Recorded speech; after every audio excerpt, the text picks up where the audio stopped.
Hello and a very warm welcome back to English Drill Zone. It's wonderful to have you with us for episode 3 of our Speak Fluency in 15 Days series. I hope you've had a chance to practice making connections using the phrases from our last session, and that you're ready to build even more confidence in your conversational English. As always, find a comfortable space where you can focus, perhaps settle in with a warm drink, and let's dedicate this time to enhancing your speaking skills together. This is your time to learn, practice, and grow. Today we're tackling a really important aspect of communication, expressing opinions and preferences. Being able to share what you think and what you like or dislike is fundamental to deeper conversations and building relationships. It allows others to get to know you better, and it helps you participate more fully in discussions, whether you're talking about movies, food, current events, or work projects. Sometimes learners feel hesitant to share their views, perhaps worried about using the right phrases or disagreeing politely. So, in this episode, we'll equip you with 10 practical phrases and structures commonly used by native speakers to express opinions and preferences clearly and appropriately for the pre-intermediate level. We'll break them down, work on pronunciation, and, of course, use our shadowing technique to help you internalize the natural flow and rhythm. Are you ready to find your voice? Take a nice, deep breath. Let go of any hesitation. Let's dive into the art of expressing your views. Part 1. Stating your opinion clearly. One of the most straightforward ways to introduce your viewpoint is using a standard introductory phrase. Our first one is very common in both formal and informal contexts. In my opinion. Listen again. In my opinion. This phrase clearly signals that what follows is your personal viewpoint. It's polite and direct.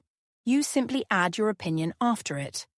For example, in my opinion, learning online is very convenient. Pronunciation. Notice the smooth link between in and my. The stress falls on the second syllable of opinion, opinion. Listen carefully. In my opinion. Now let's practice shadowing just the introductory phrase. Repeat after me. Ready. In my opinion. Good. Let's try once more. In my opinion. Excellent. Another extremely common way to express what you think, perhaps slightly less formal than in my opinion, is our second phrase. I think, believe that. Listen again. I think that. Or I believe that. Both think and believe are used frequently. Believe can sometimes sound a little stronger or more conviction-based than think. The word that is often optional, especially in spoken English. You might hear, I think it's going to rain, or I believe that honesty is important. Let's focus on the rhythm. I think that, or I believe that, followed by your idea. Listen once more to both versions. I think that. I believe that. Okay, time for shadowing. Let's practice both. I think that. Good. Now with believe. I believe that. Fantastic. These are essential tools for sharing your thoughts. Part 2. Emphasizing personal feeling and asking others. Sometimes you want to emphasize that an opinion is based on your personal feelings or intuition. Our third phrase is perfect for this. Personally, I feel. Listen again. Personally, I feel. Adding personally at the beginning highlights that this is your individual take on the matter, separate from general facts or others' views. I feel often introduces a more subjective or emotional response compared to I think. For example, personally, I feel this colour suits you better. Pronunciation notes. Personally has 4 syllables with stress on the first. Pia son, Ali. Listen to the natural rhythm. Personally, I feel. Ready for shadowing? Repeat after me. Personally, I feel. Again, emphasizing that first word. Personally, I feel. Very good. Now, conversation is a two-way street. After sharing your opinion, it's great to ask the other person for theirs. Our fourth phrase is a common informal way to do this. What do you reckon? Listen again. What do you reckon? Reckon is a more informal synonym for think or suppose. It's common in British and Australian English, but understood in American English too. Asking what do you reckon is a casual way to invite someone else's opinion after you've given yours, or to ask about a general topic. For example, it looks like rain. What do you reckon? Pay attention to the pronunciation of reckon, reck on. The question often has a rising intonation at the end. Listen one more time. What do you reckon? Let's shadow this informal question. What do you reckon? One more time, making it sound friendly and inquisitive. What do you reckon? Excellent. Knowing how to ask for others' opinions is just as important as expressing your own. Part 3. Expressing preferences. Choosing between options. Often, we need to express what we prefer when faced with choices. Our fifth phrase uses would rather and is very common for stating preferences between actions or things. I'd rather verb than verb.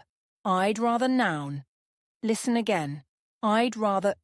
I'd is the contraction of I would. We use I'd rather followed by the base form of a verb, without to. When comparing two actions, we use than.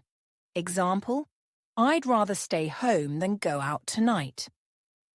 If you're just stating a preference for one thing without a direct comparison mentioned, you can sometimes use it with a noun, though it's more common with verbs.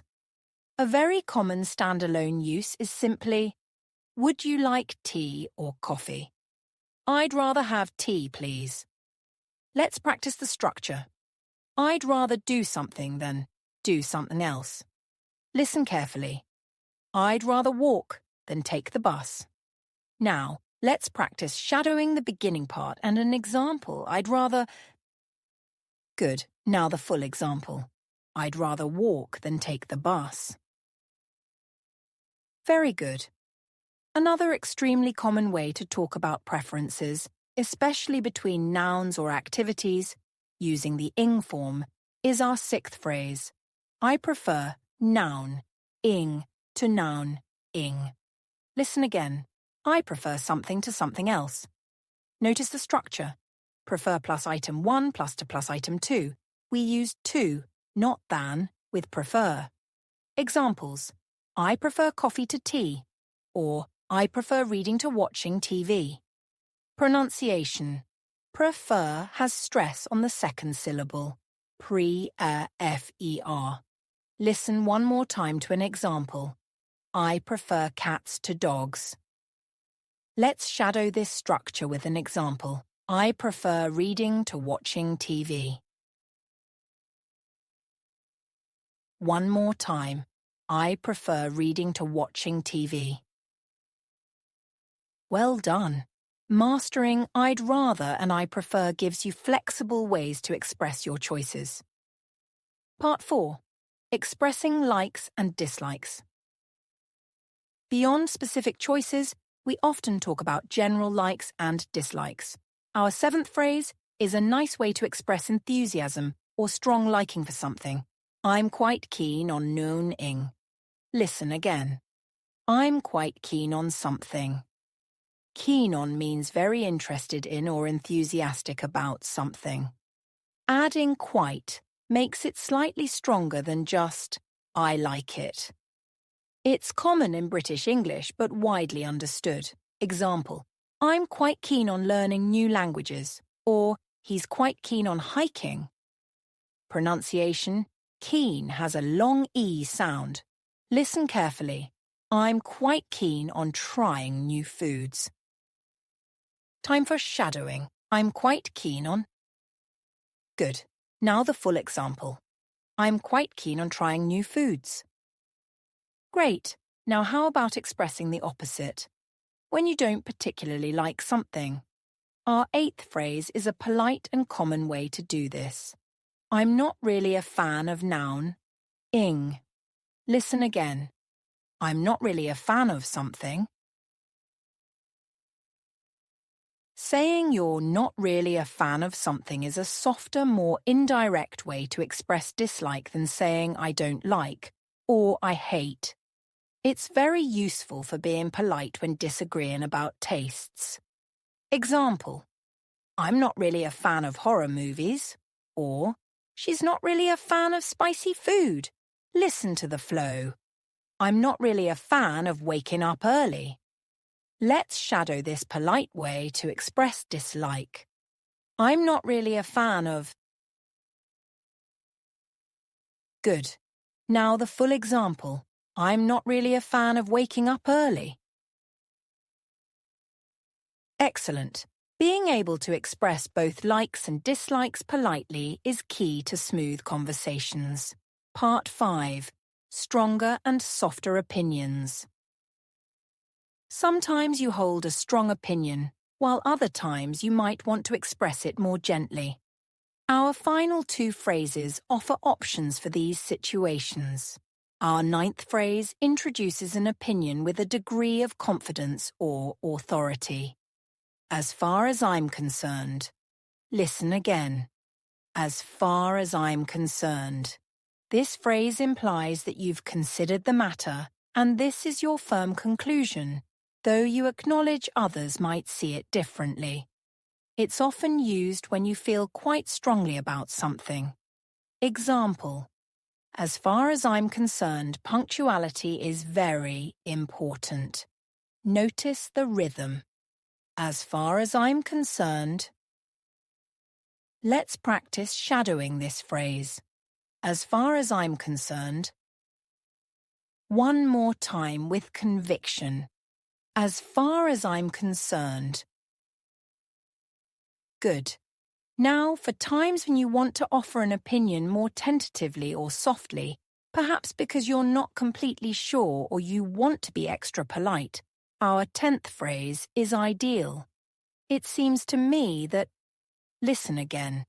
It seems to me that. Using it seems softens the opinion, presenting it as an observation or impression rather than a hard fact or strong belief. It's a gentle way to introduce your perspective. Example. It seems to me that we need more time to finish this project. Listen to the gentle flow. It seems to me that. Ready to shadow this final phrase? It seems to me that.